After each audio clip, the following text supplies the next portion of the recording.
So, welcome everybody to another episode of Clarity TV, where we have conversations with influencers, authors, thought leaders, entrepreneurs, and we ask them, how did they do it? How did they get to where they are? What was their clarity journey?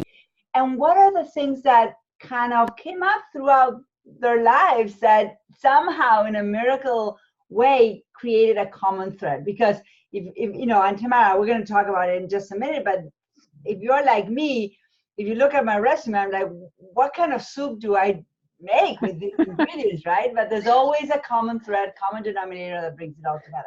So today we have Tamara Kleinberg. She's president of LaunchStreet. She is a creator of the Innovation Quotient Edge Assessment, and I want to know what that is in just a minute, and the author of the soon-to-be-released Innovation is Everybody's Business. And the kid, and she also is author of the book, The Kid That Won the I'll Try Anything Once Award in Computer Camp. We'll talk yes, more about Computer Camp. So welcome, Tamara. Thank you so much for taking time.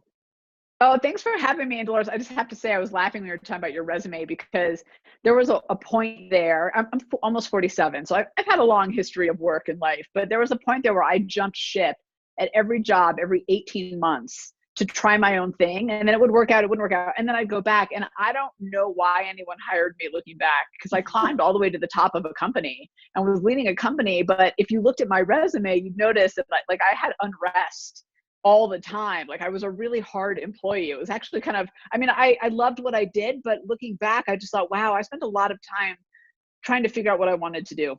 And I love that, because I'm actually going to flip. I have my questions here, but I'm going to flip them because I'm going to start with this. What I just heard is I had unrest all the time, which translates to what is the common denominator feeling or thing in your life that you can count on? So yeah, unrest is one of them for sure. It's funny. So, I saw that question. I thought a lot about it because I was going to say something that I think was probably almost too obvious, like persistence, perseverance. I have all that. Like I'm a hustler at the end of the day.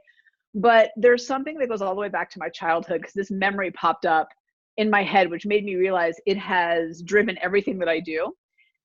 And try not to laugh, but that is that I don't think the rules apply to me. I've never thought they do. So it's not that I don't think there are rules. I know they're there. I get it. But they don't apply to me. So if there's a long line at the bank, I'll find a way to cut the entire line. If there's a rule that we can only launch a product this way, I'll find a way to do it a different way. And I've just always had that fundamental belief that the rules don't apply to me. And I know that sounds a little bit silly. And it started when I was a little kid. My dad and I went to an ice cream shop, and there was a line. And I just thought, well, this is silly. And I walked up to the front, and it turns out there were two lines, but nobody saw the second line. So we got seated right away. And my dad just laughed and said, "You don't think the rules apply to you?" And I was like, nah, turns out that's the common denominator. And it's at the base of the work you do. So let me ask you this question. What is a project, and you can see my dog. I love it. I think he didn't like our conversation. It was too loud. What is a project, experience, or accomplishment, or maybe failure that became kind of a before and after for you? Well, I have a lot of failures that I'm happy to dig into, but I think the tipping point, the thing that really transformed the work that I do and getting rid of that unrest and actually finding what I was supposed to do in this world was when we developed, you'd mentioned at the beginning, the Innovation Quotient Edge Assessment. But the reason for that is a lot more personal than just I launched an assessment. That's fine. It really actually boils down to I wanted to find a way to help people realize their full potential through their power to innovate. And we all have it. We don't always realize it. And it's unique to each of us. We all do it differently, but we all have it. And that tool was the first tool that really allowed me to get that into the hands of people. And for thousands of people across the globe to go, oh, this is real. This is how I innovate. This is what I can do to gain a competitive advantage. This is what I can do to be my most unique and powerful self. And so for us at LaunchStreet, and very much for me, that was a major tipping point for us, because suddenly I had this idea that, wait a minute, innovation isn't just for a couple people or certain times or 3 p.m. brainstorms, right? And you've worked in corporate too, so it's that brainstorm with the scented marker and the blank easel pad, right? So, and I love locked in a box. Yes, right, exactly. And that's the time you're supposed to innovate, and then everything else is supposed to go back to business as usual. It's silly. But I've been talking about that for a long time, that no, innovation's for all of us and the work that we do right in front of us. But that was the tipping point for us, was releasing that, because then everyone could see how they innovated. It was for the rest of us, not just for those, special people with the purple streaks in their hair. Oh, I think I might have some right now. Let me ask you a fundamental question. Mm-hmm. What is innovation? So that's a great question. So here's our definition of innovation. So I spent a lot of time thinking about this, because I think it's one of those words, kind of like creativity, where everybody has their own definition. And sometimes that definition is self-sabotaging. Innovation is, we confuse it with genius, right? Mm-hmm. Like Steve Jobs is genius. Actually, a neuroscientist said it to me best. He said, genius is rare, but creativity is common. And I thought that was brilliant. So here's my definition of innovation, and the one that we use with people, which is thinking differently about what's right in front of you to create an advantage. So a shift in perspective, a new approach, what's right in front of you. We all have these boxes, right, that we have to deal with. So what is that like about that work that we do right in front of us to create an advantage, a smarter way to do something, a differentiation, a new product, clarity in what we do, whatever it is. I love that definition, because kind of I just came back from Argentina yesterday, so it's like I'm but when I'm amazed you're awake, to be honest. I'd be like, well, my hair is wet, but oh well. But when you fly and they say sometimes the exit is right behind you, and so I love the definition, because innovation, sometimes people kind of get stuck in a definition that if it's not cool, it's not innovative. Right, yes. And sometimes innovation is doing what is in front of you in a better way, with creating an advantage. And it might be going back in old ways of doing something, or combining an old tool or an old process in a new way. Yep, absolutely. So I talk about it a little in my keynotes. I tell people, forget outside the box. I hate that. And I know we hear it in corporate all the time. I used to say it. I'm guilty of it. Yeah. But really, what is that? Like, where am I supposed to go outside? Oh my God. Was that me? I'm sorry. I didn't know that was on. No. How is it that things are connected without my permission? So I think the thing about outside the box that we have to remember is like, so where am I supposed to go? What am I supposed to do? And what do I do when I come back to my realities, my box? So I am a big fan of forget outside the box, rearrange the box you have. I think if we rearrange the pieces that we already have, we can come up with amazing results that don't have to be some cool blue skies. I'm going to be on the cover of Fast Company magazine, right? And some of the best innovation I've seen are tiny little shifts on internal little things that you would never imagine that have created incredible results. Do you have an example? Oh, I'll give you one of my favorites. So I worked with a very large electronics redistributor, and they're global, massive, billion-dollar company. And I worked with their internal auditing team. So these are not people that you would think of as innovative, right? They're not the people who are there doing marketing or R&D. Their job is operational excellence of the company. That's really what they do. So I'm doing this work with them. They all have their IQE, they're how they innovate. And one of them speaks up and says, hey guys, what's the problem we always face? Now this guy was a futuristic, that's part of how he innovates, so he's always thinking ahead. And the whole team, I swear in sync, was like getting the documents and the information we need from our clients, right, the other teams, in time and up front to do our job.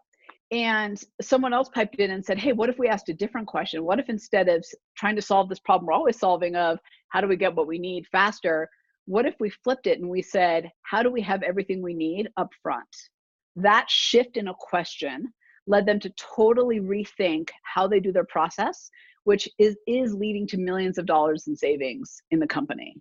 One little shift. It's not sexy. It's not a cool new product. It's not technology, but it was a tiny little shift in a question that led to millions in savings and potential savings down the road. So that to me is an awesome example, because these are not the innovators that we think of, right? They're not the Steve Jobs and the Beyoncés and whatever of the world. They're all great. It's just these little rearranging of the box that all of us can do. And in some ways, that's a myth of innovation, that it's innovation, yes, geniuses, coolness.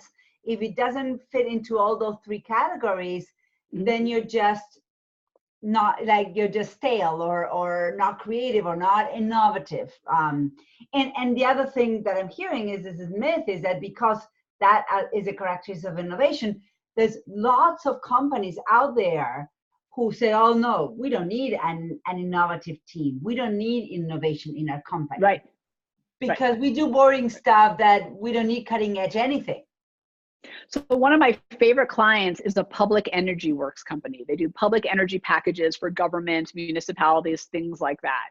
So they're my favorite client because these are not people in a cool, like they're not the Ubers, right, of the world that are disrupting a category. They've been around for hundreds of years. They're doing the do, and that's fine. But they're incredible innovators because they recognize that innovation happens everywhere and all the time. And I think that, you know, when I think about what we do here, it's kind of why I talk about as human potential, not just as like creating the next great product.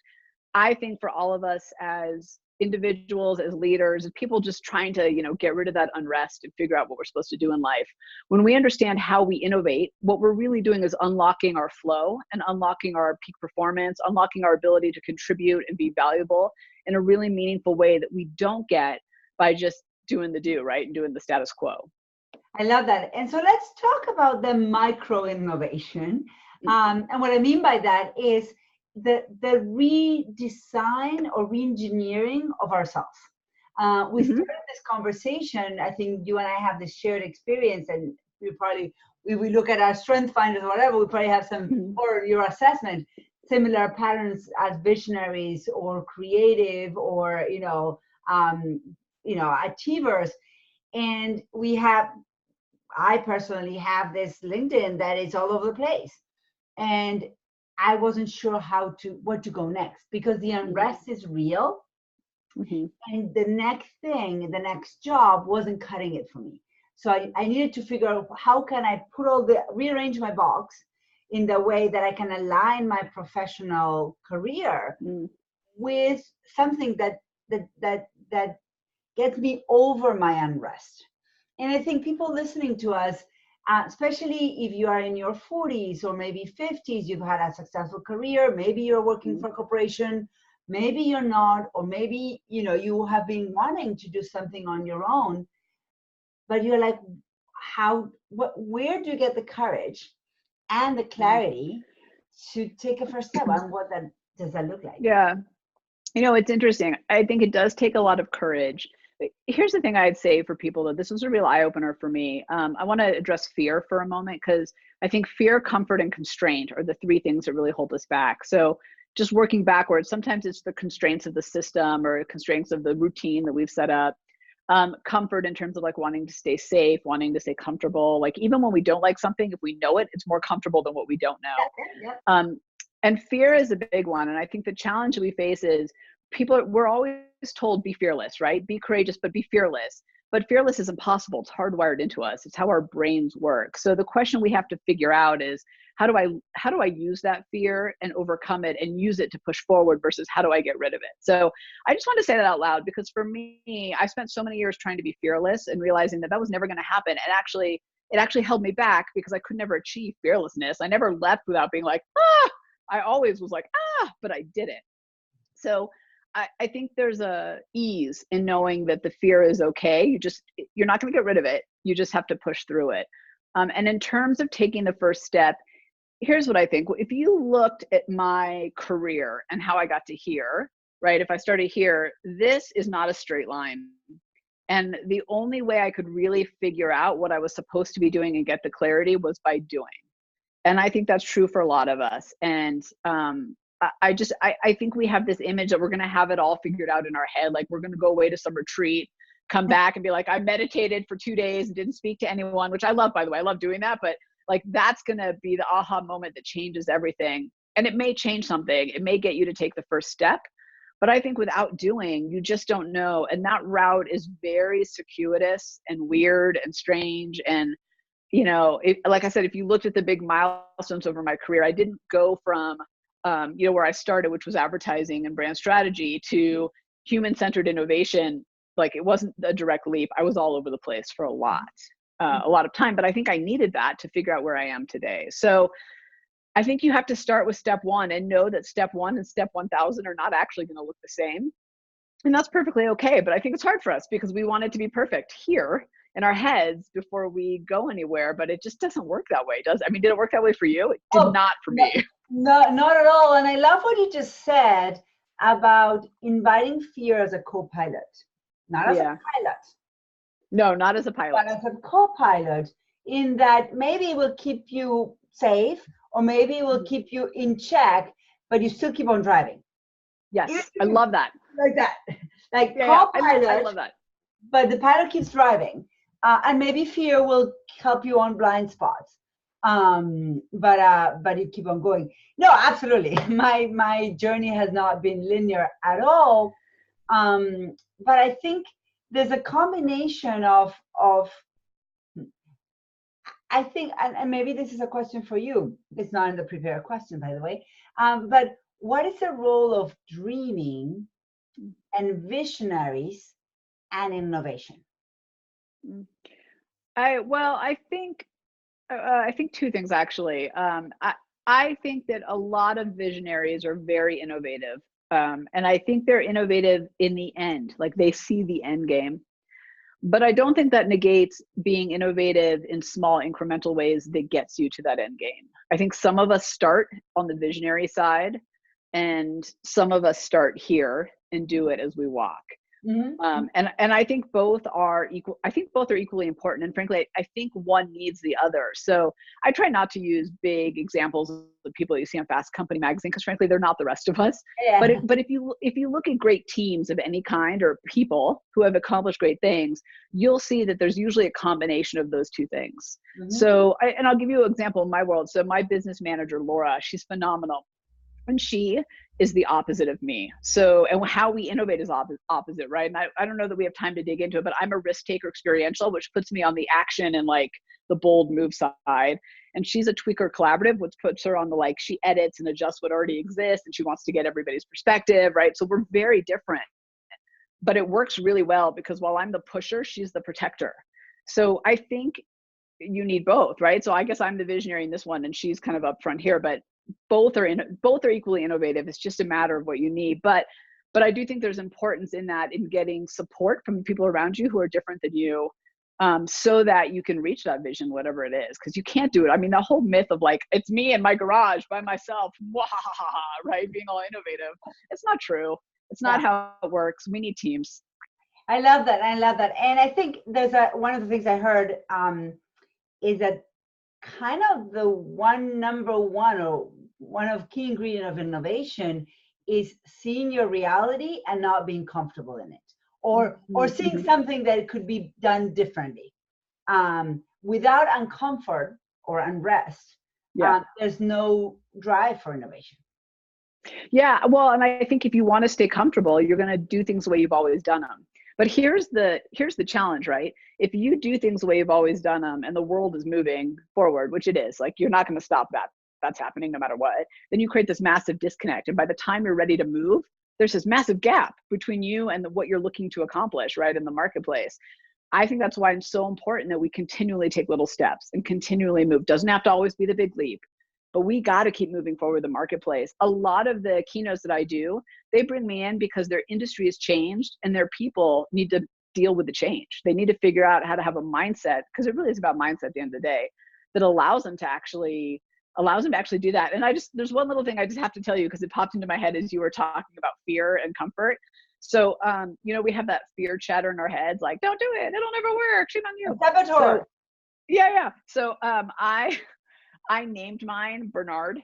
And Okay. he's like a lizard, but he's got like this comb over and glasses that always fall down his face. Like I have a whole vision for him. But the reason I do that is I talk to him. So when he starts to speak up with like, it'll never work, who do you think you are to do that, whatever, I'm like, not today, Bernard. And it's funny when you make fear tangible and turn it into like a little thing, it actually helps you manage it. I know that sounds super silly, but it works. It's funny. I literally was leading my one of my groups this morning, and imposter syndrome is similar. It's all Yeah. all the conversation that is small. Yeah. And I said, you don't want to squish it down because it's just going to grow stronger.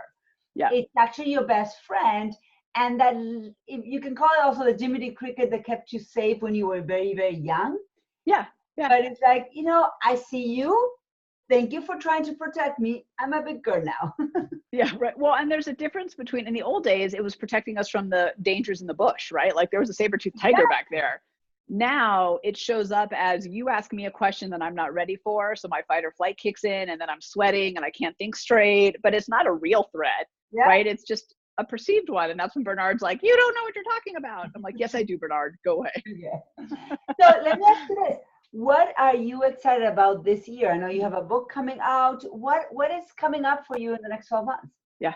Well, the book is the thing I'm most excited about because I think, again, like the assessment, and that's what it's based on, is it allows us to get innovation into the hands of the rest of us. So it takes it out of the hands of just the select few and the certain times and like just the cool technologies and products, and makes it something that's really accessible to the rest of us in the work that we do and the life that we're trying to lead. And so for me, that's really exciting because the more people we impact, the better. Our massive goal here at LaunchStreet, the one that I've kind of always been working towards, is we want to unleash 1 million innovators into the world. Because just for like a moment, if we could all just imagine the problems we would solve, the opportunities we create, the sense of, I think, satisfaction and accomplishment we'd feel, all we need is 1 million of us to just shift how we're doing things and what we think is possible. And I think we can actually change the world. I mean, absolutely. I mean, as an anecdote, I just come back from Argentina where, it depended on the party that you were voting for. We, as a community, as a country, we decided on an election that was going to be participative and democratic. And we did it through different ways of making sure there was no corruption. I can send you hours of WhatsApp messages of how to innovate in eliminating corruption in an election. Like that's so cool. Like it's so cool. I was part of demonstrations, but peaceful. Like so cool on tweaks on reshaping how we live in and be part of our community. And that's what's possible when you think differently about what's right in front of you. Exactly. Yeah. So let me ask you a question. We are building the Clarity TV library. Mm-hmm. So what is one book, and we'll read your book that's coming up, but what is one book that we should all read? So, it's funny. I had the hardest time answering this question, as silly as it is, because I read a lot. And so for me, it's like the flavor of the month. Like, what am I reading right now? So that's what I'm going to pick. I'm going to pick the one that I'm reading right now that I happen to really like. And I've heard a lot of other people talk about it. So it's called Mindset by Carol Dweck. Okay. And I think it's Dweck. Here's what I love about it. I'm only halfway through. It's all about the fixed mindset versus the growth mindset and how you identify it and how you overcome the fix to get to a growth. And, in all this stuff that we're talking about with clarity and with innovation, a lot of that is just having a sense of openness and curiosity for the world and being open to new thinking. And that's a growth mindset. So to me, this book it's absolutely phenomenal if you want to better understand yourself and maybe where you're coming from and those around you and how to push it forward. But it's called Mindset. And it's exactly what it's about. I love it. Awesome. And I will post it. And it's, in for the work you do, it's a base foundational kind of exercise, growth versus closed mindset for innovation. There's no innovation in a closed mindset. Yeah, right. Alternative. Right. Exactly. You're the line. And that's right. You don't open, you don't go to the one that has no line and get the ice cream first. Where can people find you? Oh, so the easiest place to go is our website, which is go-to-launchstreet.com. So GOTOLAUNCHSTRET, all one word. So go to, like you're driving. And here's the other thing I'd love to offer up. So let me make sure I get it right. If you type in this, so there's the assessments on the site. You can take the free level just by clicking take the assessment. That'll give you a tiny piece of how you innovate, which is truly, that's part of unlocking your human potential. But if you put in the code afterwards for purchase for IQE7, it'll give it to you for only $7, the total report, like your complete package, your total unique everyday innovator style. So IQE, all lowercase 7. And that drops it from like $47. So I want it in the hands of people. So IQE number 7, all lower. Okay, perfect. I'll put it in the show notes. Anything else you want to add before we close today? I have one other thing I would love to just briefly talk about because I know we're out of time, but one of your questions on here that I loved was one of the most challenging things you've gone through. And we didn't get a big time to talk about failures, but I just want to say one thing because I think, and I know you probably experience this for yourself, but also with the clients that you work with. I think one of the hardest things that I had to deal with that a lot of us struggle with is when I decided to up my A game. Like when I decided I was done playing here and I was going to play up here, and that was across everything in my life. Like I needed to lose 40 pounds, get my energy. I needed to like change how I was presenting myself in the world. I need to change what I was willing to commit to, all of it. I felt like I was being hit by death by 1,000 cuts, you know, that old Chinese torture, right? Where it's just a lot of little like, no, you can't. Why would you do that? Stop being so ridiculous. Why are you so obsessed about innovation? Blah, blah, blah. And I had to really protect myself against everyone around me. And it usually, by the way, comes from the people who you love the most, who just, it's their mediocrity that just comes out, right, when you do it. So I just wanted to say that because I think we underestimate the importance of knowing that when we decide to go up here, there's a whole group of people down here, and hopefully they come up with us at some point too. But yeah, they want to pull you down. And just recognize it for what it is, which is their insecurities and their mediocrity coming out. And eventually you might even get them to rise with you, but it's real and it happens. And I think for the first year, that was the biggest challenge for me, was dealing with all those little cuts I kept getting and not letting that get to me.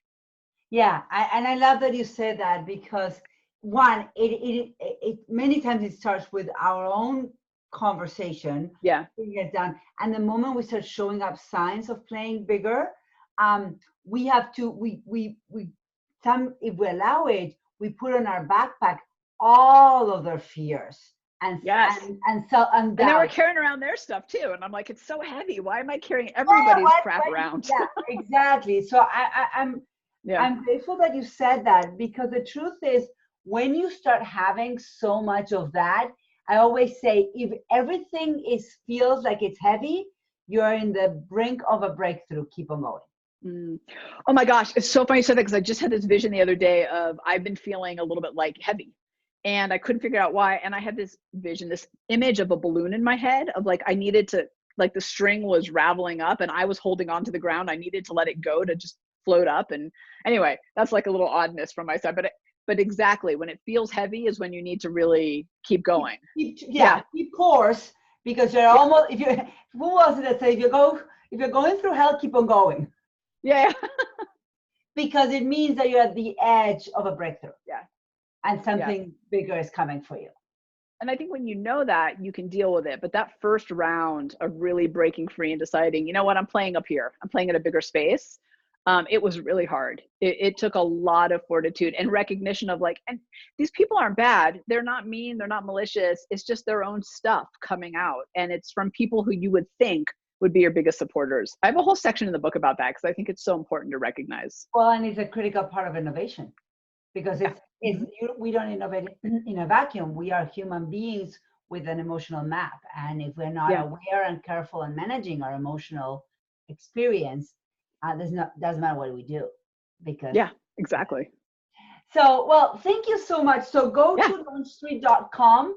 Mindset is our book, and we are going to post the code IQE7 so that you guys can take the assessment at a discount. And thank you, Tamara, for taking time today and for chatting with us. Hey, thank you, and thanks for all that you do. I think clarity is so hard and so powerful when you find it. Thank you.